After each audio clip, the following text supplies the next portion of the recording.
حضور نبی رحمت شفیع معظم نور مجسم صلی اللہ علیہ وآلہ وسلم کے ذات والا صفات پہ صلاۃ و سلام پیش کرنے کے بعد علماء ذی وقار اور آپ تمام معزز سامعین و حاضرین و ناظرین، اللہ رب العزت ہماری حاضری کو اپنی بارگاہ میں قبول فرمائے۔ عزیزان محترم، اللہ رب العزت جل شانہ نے ایک بڑے ہی خوبصورت اور اہم موضوع کی ہمیں تعلیم عطا فرمائی ہے اپنے محبوب صلی اللہ علیہ وسلم کے ذریعے سے، جو ہمیں سمجھایا ہے۔ آج یہ جو ہمارے حالات اتنے دگرگوں ہو چکے ہیں، حالات جو اتنے بگڑ چکے ہیں، اور یہ اس نیچے والی سطح سے لے کے اوپر تک اکثر و بیشتر ہم سارے اس ذات میں ہیں، اور یہ خطاب ابھی جو میں نے ایک آیہ مبارکہ کا مختصر سا حصہ آپ کے سامنے پیش کیا ہے، یہ خطاب اللہ کریم نے سب سے پہلے اپنے محبوب صلی اللہ علیہ وسلم کو فرمایا ہے، اور پھر آپ کے ذریعے یہ تعلیم، یہ تاکید ہمیں عطا کی ہے۔ اس آیت کا مفہوم جو ہے وہ بڑا خوبصورت ہے، اور اس نے ہماری بڑی ساری زندگیوں کو اپنے گھیرے میں لے رکھا ہے۔ اگر ہم اس ارشاد مبارک پہ ہم عمل کر لیں تو ہماری خاصی زندگی جو ہے وہ بہتر بن سکتی ہے۔ اس مقام پہ یہ جو آیہ مبارکہ میں نے آپ کے سامنے تلاوت کی ہے، ذرا توجہ کریں، تھوڑا جا کروں نا، ذرا ایک سائڈ سامنے آ جاؤ، ذرا سامنے آ جاؤ، مہربانی ذرا فرمائیں۔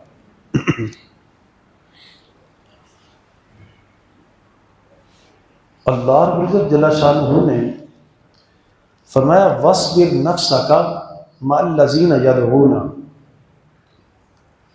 فرمایا کہ اے محبوب آپ اپنے آپ کو ان لوگوں میں بٹھایا کریں، بیٹھا کریں، ان لوگوں کے ساتھ بیٹھیں، ان لوگوں میں رہیں، یدعون ربہم، جو اپنے رب کو پکارتے ہیں۔ اے محبوب آپ اپنے آپ کو ان لوگوں کے پاس روکا کریں، ان لوگوں میں بیٹھا کریں کہ جو لوگ اپنے رب کو پکارتے ہیں، بالغداۃ والعشی، صبح بھی اور شام بھی۔ جو بندے صبح اور شام تیرے رب کا ذکر کرتے ہیں، آپ ان لوگوں میں بیٹھا کریں۔ یریدون وجہہ، اور وہ صرف اپنے رب کو چاہتے ہیں، وہ اپنے رب کی زیارت کرتے ہیں، وہ اپنے رب کو چاہتے ہیں۔ ان کی پہلی اور آخری کوشش یہی ہے، ان کا مدعا یہی ہے، ان کا مقصد یہی ہے کہ وہ تیرے رب کو چاہتے ہیں، وہ تیرے رب سے پیار کرتے ہیں۔ وَلَا تَعْدُ عَيْنَاكَ عَنْهُمْ، آپ نے ان سے اپنی نظروں کو پھیرنا نہیں ہے۔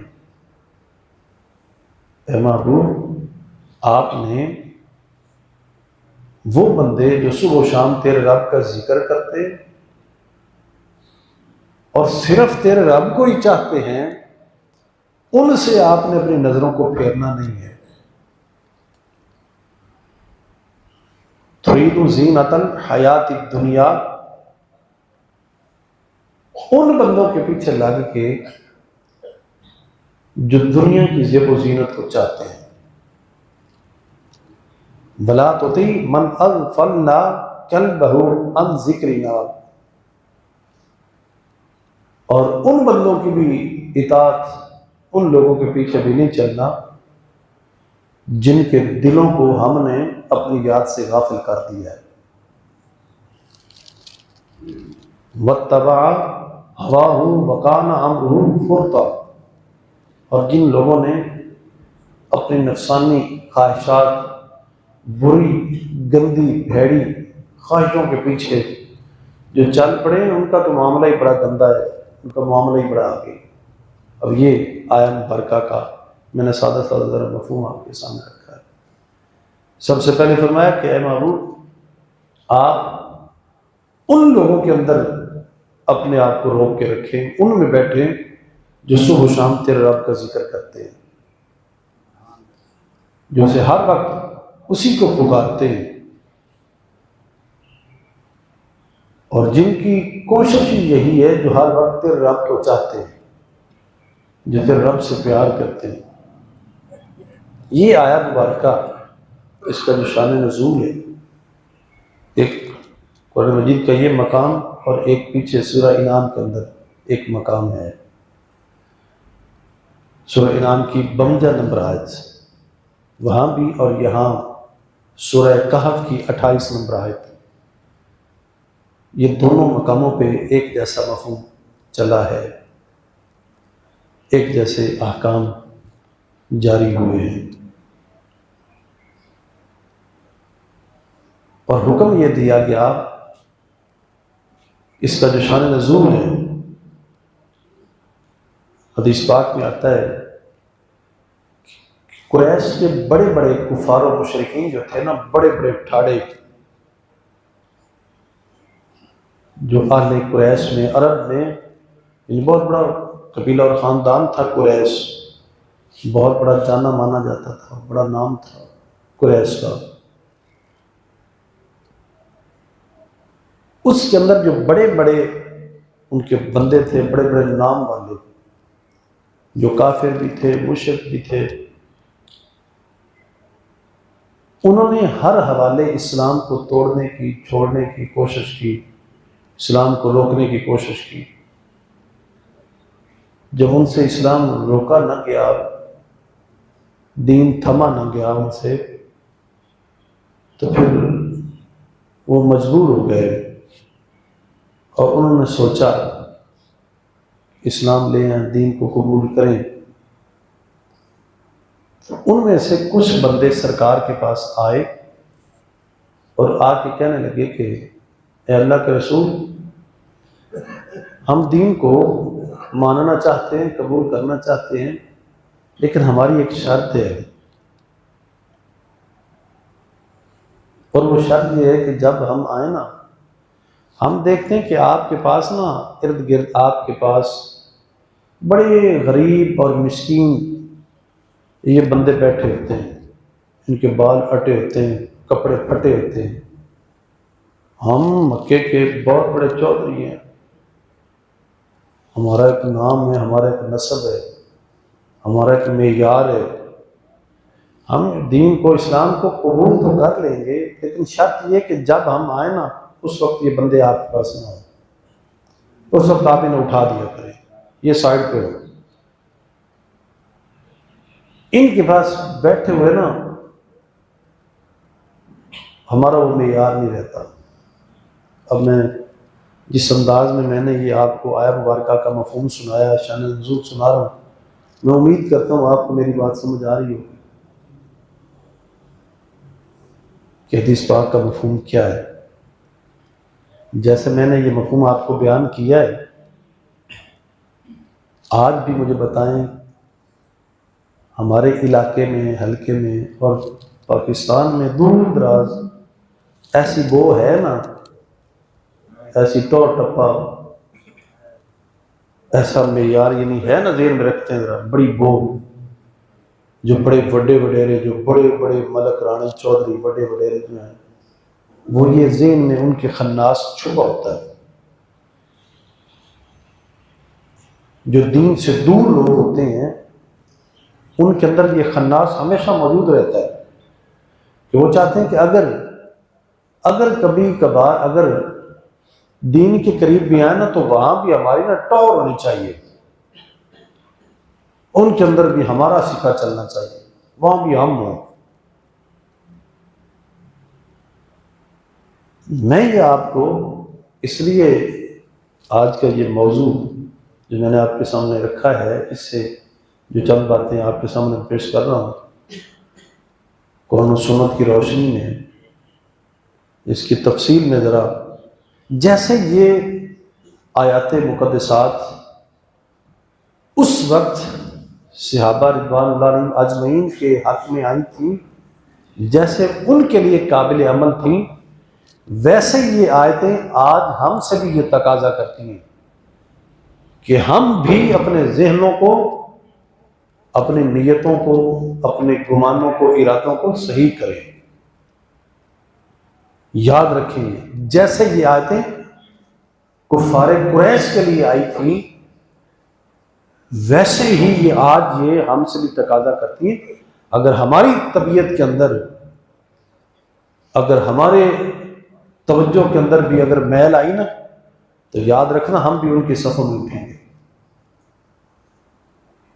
کہیں یہ نہ ہو کہ جیسے مکے والوں کے اندر یہ بو آئی تھی اور انہوں نے حضور کے سامنے بیٹھنے والے دیندار صحابہ کو اٹھنے کے لیے کہا تھا کہ جب ہم آئیں تو یہ اٹھ جائیں، ہمارا معیار نہیں، تو کہیں ایسا نہ ہو کہ آج یہ بو ہم میں بھی ہو تو کہیں ہمارا خاتمہ اور ہمارا اٹھنا قیامت والے دن ان لوگوں میں نہ ہو۔ یہ بڑا غور طلب موضوع ہے۔ ہمیں آج چاہیے کہ اسلام کا دائرہ بڑا وسیع ہے، اور ہمارے لیے قرآن اور حدیث مبارکہ یہ معیار ہے۔ ہمارے لیے تعلیم کا سب سے بہترین، خوبصورت اور پہلا اور آخری ذریعہ جو ہے یہ قرآن و حدیث ہے۔ قرآن و سنت کی، قرآن و حدیث کی تلاوت کیا کریں، پڑھا کریں، سنا کریں، علماء سے، صلحاء سے، نیکوکار لوگوں سے قرآن و حدیث کی تعلیم لیا کریں۔ بہت سارے ایسے موضوعات ہیں جن کی طرف کبھی ہماری توجہ ہی نہیں گئی، کبھی ہم نے سوچا ہی نہیں، کبھی ہم نے توجہ نہیں کی۔ ہم فقط یہی سمجھتے ہیں کہ بس صرف مسجد تک آ جانا، وضو کر کے مسجد آ کے 2-4 رکعت پڑھ کے نکل جانا، بس فقط اسی کا نام دین ہے۔ ایسا نہیں ہے۔ دین مکمل ضابطہ حیات ہے۔ دین نے پوری طرح ہماری زندگیوں کو لپیٹ کے رکھا ہوا ہے۔ کوئی ایسا گوشہ کونا خالی نہیں رکھا جس کو دین نے واضح نہ کیا ہو، ہر چیز کی وضاحت کی ہے۔ اور قرآن و سنت، قرآن و حدیث ہماری زندگیوں کو بہتر بنانے کے لیے آئے ہیں۔ یہ ہماری زندگیوں کو بہتر بنانا چاہتے ہیں، اور اسی کی زندگی سنور سکتی ہے، بن سکتی ہے جو بندہ قرآن و حدیث کے قریب آئے گا۔ جو بندہ قرآن اور حدیث سے دور رہے گا، وہ بندہ کبھی بھی دنیا سے وہ کامیاب ہو کے نہیں اٹھے گا، وہ کبھی کامیاب ہو کے نہیں اٹھے گا۔ کامیابی اسی کے مقدر میں ہے جو قرآن و سنت سے محبت کرے گا۔ تو یہاں جو فرمایا جا رہا ہے، تو پہلے تو یہ ان کے حق میں آ رہا ہے، عرب والوں کے حق میں اترا ہے، ان کے مخاطب سب سے پہلے وہ ہے، لیکن اسی طرح یہ فرامین و ارشادات ہمارے لیے بھی ہیں کہ ہم بھی اپنا معیار دوستی، معیار محبت ہم بھی یہ قائم کریں، کبھی بھی ایسی بو نہ آئے کہ ہمارا معیار ایسا گھناؤنا، ایسا گندا، ایسا برا ہو کہ ہم دینداروں سے نفرت کریں اور دنیا داروں سے محبت کریں. ایسا کبھی نہ کرنا کہ دینداروں سے نفرت ہو، گو وہ غریب ہو، مسکین ہو، مفلوق الحال ہو. اور واضح احادیث ہیں کہ وہ جو جن کے حق میں یہ آیتیں آئی ہیں نا، وہ حضور کے اصحاب سب سے زیادہ غریب اور مسکین تھے.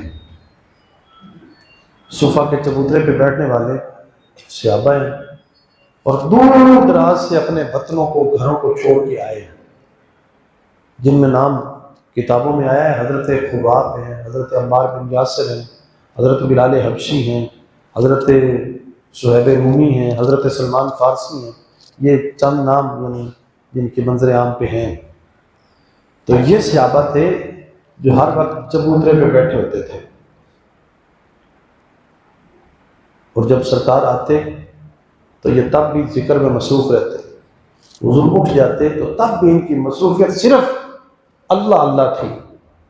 دین کو سمجھتے تھے، دین کے اصولوں کو سمجھتے تھے، اور تعمیر و ترقی کی جتنی راہیں تھیں ان کو یہ سنوارتے تھے. ان کے علاوہ ان کی کوئی اور کہیں نہ جانا ہوتا تھا، نہ آنا ہوتا تھا. کوئی اور شغل، میلہ، کھیل، تماشا نہیں تھا. بس اپنے آپ کو انہوں نے وہیں قید کر کے بٹھایا ہوا تھا. اور کوئی وافر کھانا پینا بھی نہیں ہے. جو مل جاتی ہے روکھی سوکھی وہ کھا لیتے ہیں، اور اگر نہیں ملتی تو وہیں صبر کر کے بیٹھتے ہیں. اور ایک مقام پہ قرآن مجید میں فرمایا، محبوب جب آپ فرمایا اپنے جو دینا چاہتے ہیں نا، جو عطا کرنا چاہتے ہیں، تو فرمایا ان لوگوں کا بھی خیال کیا کریں جنہوں نے اللہ کے راستے میں اپنے آپ کو محصور کر کے بٹھایا ہوا ہے. یعنی جو اللہ کے راستے میں بیٹھے ہوئے، اور فرمایا آپ ان کے چہروں کو دیکھ کے آپ پہچان جائیں گے. ان کے چہروں کے اوپر جو اثرات ہیں، ان کے تیور ہیں، انہیں دیکھ کے آپ پہچان جائیں گے کہ انہیں بھی ضرورت ہے، انہیں بھی لوڑ ہے. لیکن وہ اپنی عزت نفس کی وجہ سے وہ کسی کے سامنے ہاتھ نہیں اٹھاتے، کسی سے مانگتے نہیں، ہاتھ دراز نہیں کرتے، کسی سے سوال نہیں کرتے. لیکن فرمایا آپ ان کے چہروں کو دیکھ کے پہچان جائیں گے کہ انہیں ضرورت ہے، انہیں حاجت ہے. اے محبوب آپ ان کا بھی خیال کیا کریں. یہ ایسے صحابہ ہیں، قربان جائیں. اسلام بھی ان پہ رش کرتا ہے. یہ وہ لوگ تھے، ایک ایسا دور گزرا ہے، زندگی انہیں بھی عزیز تھیں، ضروریات ان کی بھی تھیں، رشتے ناتے ان کے بھی تھے، چاہتے حسرتیں ان کی بھی تھیں. لیکن قربان جائیں کیا ان کا سینہ صاف ہوا ہے کہ اللہ کے نبی کے در کا چسکا چھوڑ کے جاتے ہی نہیں ہیں، بس وہیں بیٹھے ہیں، اور وہیں ہر وقت اللہ اللہ کے ذکر میں مصروف ہیں. اور سرکار تشریف لائے ہیں. جب یہ آپ کو پیغام ملا نا کفار قریش کی طرف سے کہ ہم آنا چاہتے ہیں، لیکن جب ہم آئے نا تو اس وقت یہ غریب بندے جو ہیں نا، یہ غریب بندے جن کے پھٹے پرانے کپڑے، اٹے ہوئے بال ہیں، یہ نہیں ہونے چاہیے. جب حضور نے اس بندے کا یہ پیغام سنا نا، اس کی چاہت یہ سنی، تو علماء فرماتے ہیں کہ یہ آیت ان کے حق میں آئی. یہ آیت نازل ہوئی. فرمایا محبوب، فرمایا وَاصْبِرْ نَفْسَكَ مَعَ الَّذِينَ يَدْعُونَ رَبَّهُمْ. فرمایا محبوب اپنے آپ کو وہ جو صبح و شام تیرے رب کو پکارنے والے نا، ان میں بٹھا کے رکھا کر، ان میں بیٹھا کر، کہیں اور جانے کی ضرورت نہیں. ان کے پاس آپ بیٹھا کریں. بِالْغَدَاةِ وَالْعَشِيِّ يُرِيدُونَ وَجْهَهُ وَلَا تَعْدُ عَيْنَاكَ عَنْهُمْ تُرِيدُ زِينَةَ الْحَيَاةِ الدُّنْيَا. فرمایا اے محبوب آپ اپنے آپ کو ان لوگوں میں بٹھا کے رکھیں، اور وہ لوگ جو دنیا کو چاہنے والے ہیں نا، وہ ان سے بچ کے رہیں. ان کی طرف جانے کی ضرورت نہیں. مفہوم مطلب یہ ہے کہ ان کے پاس جانے کی ضرورت نہیں. اور فرمایا وَلَا تَعْدُ عَيْنَاكَ عَنْهُمْ، اور ان بندوں سے، ان غریب اور ان مسکین بندوں سے فرمایا نظروں کو پھیرنا نہیں ہے، ان سے اپنی نظروں کو نہیں پھیرنا، اور ان لوگوں کی اطاعت نہیں کرنی جنہوں نے اپنے آپ کو اپنی نفسانی خواہشات اور بری عادتوں کی طرف اور خواہشات کا جنہوں نے اپنے آپ کو امام بنا دیا ہے اور ان کے وہ پیروکار بن گئے، فرمایا ادھر نہیں جانا۔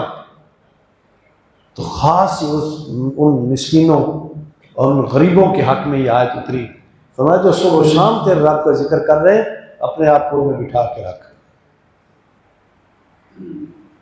اور وہ اس کا مفہوم اور مراد اس کی یہ ہے کہ وہ امیر کبیر وہ ٹھاڑے لوگ، وہ مکے کے چودھری آئیں نہ آئیں، ان کی پرواہ نہیں کرنی۔ ہمارے علماء فرماتے ہیں کہ اگر سرکار اگر چاہتے تو اسلام کے لیے اسلام میں اضافہ ہونا تھا، جیسے انہوں نے آفر بھیجی تھی، تو سرکار اگر قبول کر بھی لیتے تو کیا فرق پڑتا تھا؟ آپ اللہ کے نبی ہیں، رسول ہیں، اگر آپ پر ان کا کیا غلبہ ہونا تھا، کیا اثر ہونا تھا؟ آپ انہیں بلا لیتے بھی ٹھیک ہے آ جاؤ، کچھ دیر کے لیے ہم انہیں سائڈ پہ کر دیں گے، آپ آ جائیں، تاکہ اسلام میں غلبہ و اضافہ ہو، لوگ اور ہوں، اسلام اور بڑھے۔ تو علماء فرماتے ہیں کہ اللہ کریم کو یہ گوارا نہیں ہوا، اللہ کریم کو یہ برداشت نہیں ہوا کہ ہمیں اس کثرت کی، اس بہتات کی، اس رش کی، اس عوام کی ہمیں ضرورت نہیں ہے۔ فرمایا وہ اگر آنا چاہتے ہیں تو انہوں نے اپنا فائدہ سوچنا ہے، انہوں نے اپنے لیے آنا ہے۔ فرمایا ان کی ضرورت ہمیں نہیں ہے، اسلام کی ضرورت انہیں ہے، ان بندوں کی ضرورت ہمیں نہیں ہے۔ فرمایا وہ آئیں نہ آئیں، وہ جائیں کہیں۔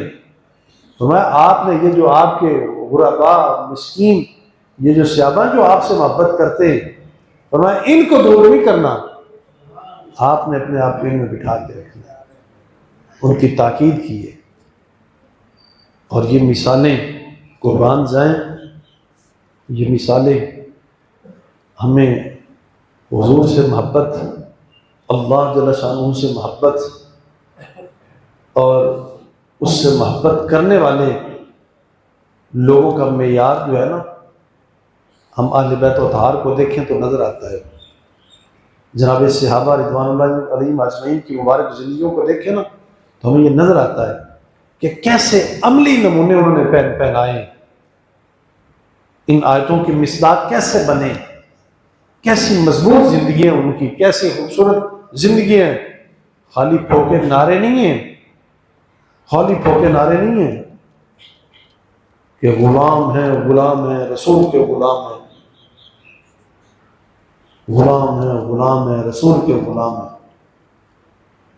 یہ خالی پھوکے نعرے نہیں مارے، ذرا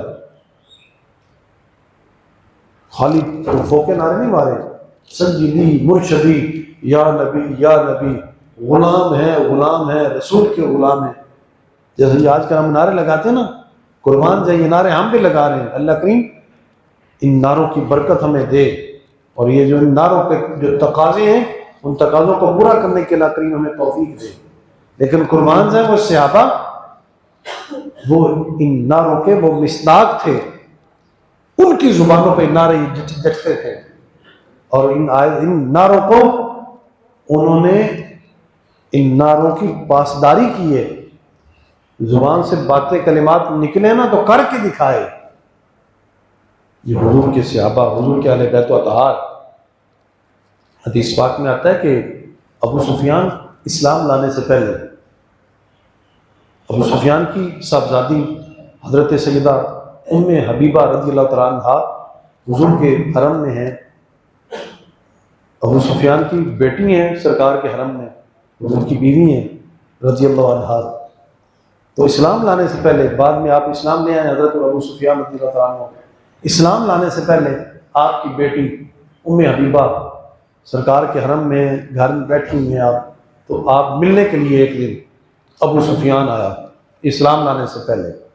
اب یہی مضمون، یہی جو میں آپ کے سامنے پیش کر رہا تھا، اسی کی مثال اس بات سے سمجھ آئے گی، اس واقعے سے سمجھ آئے گی کہ اللہ کے محبوب کے صحابہ نے، حضور کے گھر والوں نے اللہ اس کے رسول سے پیار کیسے کیا ہے، اور کیسے دنیا کو مثال سمجھائی ہے اور سبق دیا ہے رہتی دنیا کو کہ اللہ اس کے رسول سے محبت کیسے کرنی، دین سے محبت کیسی ہونی چاہیے، اور معیار محبت، معیار دوستی کیسی ہونی چاہیے۔ دنیا کو میسج دیا ہے، پوری دنیا کو میسج دیا ہے۔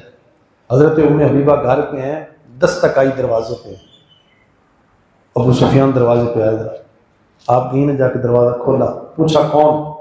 ابو سفیان نے بتایا کہ میں ہوں۔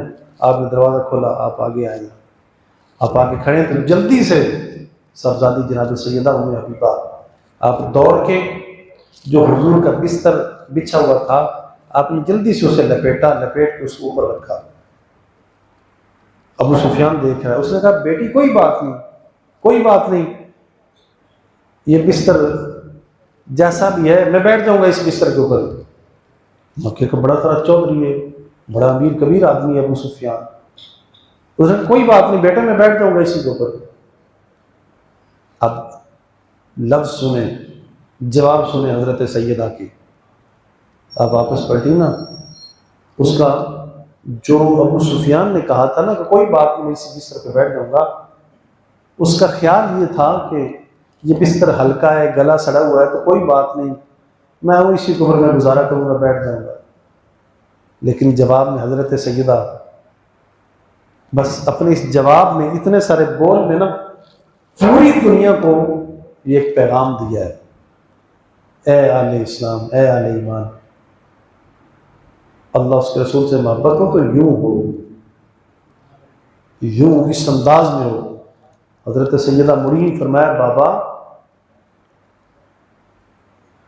دراصل یہ بستر جو ہے نا یہ میں آپ کے لیے اس کو لپیٹ کے ایک نیا بستر لانے کے لیے نہیں اٹھا رہی، بلکہ بابا تو اس بستر کے اوپر بیٹھنے کے قابل نہیں ہے۔ اللہ اکبر، یا رسول اللہ، زندہ باد۔ بابا دراصل یہ بستر نبوت ہے اور تو اس بستر کے اوپر بیٹھنے کے قابل نہیں ہے۔ میں یہ نہیں کر رہی کہ بستر کو ہٹا کے کوئی نیا ڈالنے لگی، یہ بستر ایسا بستر ہے جس کے اوپر بیٹھنے کے تو قابل نہیں، لائق نہیں ہے۔ تو یہ سمجھایا ہے، یہ کنسپٹ آج ہمیں ان آیتوں کی روشنی میں اپنی زندگی کو گزارنے کی ضرورت ہے۔ آج اس وقت بھی جو مسکین، جو غریب لوگ، جو دیندار ہیں، جو اللہ اس کے رسول سے محبت کرنے والے، میرے آج کے پیغام کا مقصد یہ ہے کہ ہم ان سے محبت کریں، ان سے دوستی رکھیں، ان سے پیار کریں، ان کے ساتھ بیٹھیں، ان کو اپنے پاس بٹھایا جائے۔ کسی بڑی گاڑی والے کو دیکھ کے نا ایسے لوگوں کو نظر انداز نہ کریں۔ وہ لوگ جو دل سے محبت کرتے ہیں اور دین کا شوق ہے ان کے اندر، دین کی رغبت ہے، ان لوگوں کو نظر انداز نہیں کرنا چاہیے۔ ہم نہیں جانتے جو دین سے محبت کرنے والا اس کا معیار اور مقام کیا ہے، ہم نہیں جانتے کہ وہ اس کو اللہ نے کتنا نواز رکھا ہے۔ یہ تو ایک دنیا کی زندگی چل رہی ہے نا، یہ حالات تو آج کے ہیں، اور یقیناً یہ لوگ جو مفلوق الحال اور جو دیندار لوگ ہیں نا، غریب مسکین، یہ آج ہماری نظروں میں اتنے ہلکے ہیں، لیکن انشاءاللہ یہ بھی قرآن و سنت کی روشنی میں بات عرض کر رہا ہوں کہ جب یہ لوگ پہنچیں گے نا وہاں تو ان کو عوام الناس نا یوں اوپر نظریں کر کے دیکھنا ہے کہ یہ کہاں ہوں گے اور عوام الناس کہاں ہوں گی۔ یہ جو بڑے وڈیرے لوگ ہیں نا، یہ بڑی بڑی گاڑیوں والے اور بڑے بڑے محلات والے اور بڑی بڑی پراپرٹی بیلنس رکھنے والے، نہ جانے انہوں نے کتنے اسفل درجے میں ہونا ہے، اور ان غریب مسکین جو دیندار اور اللہ اس کے رسول سے محبت کرنے والے لوگ ہیں نا، نہ جانے انہوں نے کہاں بڑے مقام پہ انہوں نے فائز ہونا ہے، کہاں پہ انہوں نے فائز ہونا ہے۔ اور سرکار نے حدیث مبارکہ ہے، حضور نے خود ارشاد فرمایا، سرکار فرماتے ہیں کہ قیامت والے دن کچھ ایسے لوگ آئیں گے جو نہ تو نبی ہوں گے اور نہ شہید ہوں گے، لیکن بنی اسرائیل کے جو انبیاء بھی ہوں گے نا، وہ انہیں دیکھ کے خوش ہو جائیں گے، انہیں دیکھ کے رشک کریں گے۔ صحابہ نے عرض کیا یا رسول اللہ وہ کون ہوں گے جو نہ نبی ہوں گے نہ شہید ہوں گے لیکن اس کے باوجود انہیں اتنا بڑا مرتبہ ملے گا؟ سرکار فرماتے ہیں وہ لوگ ہوں گے جو دنیا میں رہتے ہوئے جس بندے سے بھی محبت کرتے ہوں گے اس کے ساتھ اللہ کے لیے محبت کرتے ہوں گے۔ الحب للہ والبغض للہ۔ سرکار نے پھر یہ ارشاد فرمایا الحب للہ والبغض للہ، کہ جو دنیا پہ محبت بھی کرتا ہوگا تو اللہ کے لیے محبت کرے گا، اور دنیا کے اندر جو جس کے ساتھ نفرت بھی کرے گا وہ بھی اللہ کے لیے نفرت کرے گا۔ تو اس لیے میرے عزیزوں و صاحب و بھائیوں، یہ ہماری معیار دوستی اور معیار محبت کے لیے سب سے بہترین ذریعہ یہ ہے کہ ہم دینداروں سے محبت کریں، اور جو دیندار اگر کوئی غریب بھی ہو، اگر کوئی مسکین بھی ہو، تو ان سے نفرت نہیں ہونی چاہیے، بلکہ اسے اپنا مقتدر اور اسے اپنے سے مقدم سمجھیں اور اس سے محبت کریں، اور ان جیسے لوگوں میں اپنے آپ کو بٹھایا کریں، ان میں بیٹھنا پسند کیا کریں، ان سے نفرت نہیں ہونی چاہیے۔ اس وقت کے لوگ، کتابوں میں ان کا بڑا تذکرہ اور بڑا ذکر آیا ہے کہ اس وقت کے وہ صحابہ غریب تھے، نہایت غریب، موٹا لباس تھا، پسینے سے شرابور رہتے تھے، روزے رکھتے تھے، پڑھا کرتے تھے، ہر وقت تسبیح و تعلیم میں مصروف تھے، پھٹے پرانے کپڑے ہوتے تھے، بال اٹے ہوتے تھے، یہ حال تھا ان کا۔ لیکن قربان جائیں کہ لوگ اس وقت ان کا حال یہ تھا، لیکن 100 بار قربان جائیں ان کے حال کو اللہ کریم نے اٹھا کے اپنے کتاب میں سجا دیا ہے۔ ان کی غربت کو، ان کی مسکینی کو اللہ کریم نے اپنی کتاب میں سنبھال کے رکھ دیا ہے۔ اور ایک حدیث پاک میں ہے، سرکار دو عالم صلی اللہ علیہ وسلم ارشاد فرماتے ہیں کہ بعض لوگوں میں سے بعض بندے ایسے ہوتے ہیں کہ جن کے بال اٹے ہوتے ہیں، بکھرے ہوتے ہیں، کپڑے ان کے پھٹے پرانے ہوتے ہیں، لیکن کبھی کبھار اگر وہ اللہ کی قسم اٹھا لے نا کسی کام کے ہونے کرنے میں، کہ وہ کہہ دیں کہ اللہ کی قسم یہ کام ہو جانا ہے، تو سرکار فرماتے ہیں اللہ کریم ان کاموں کو کام کر دیتا ہے۔ جب وہ قسم اٹھا دیتے ہیں تو اللہ کریم ان کی باتوں کو پورا فرما دیتا ہے اور ان کاموں کو کر دیتا ہے۔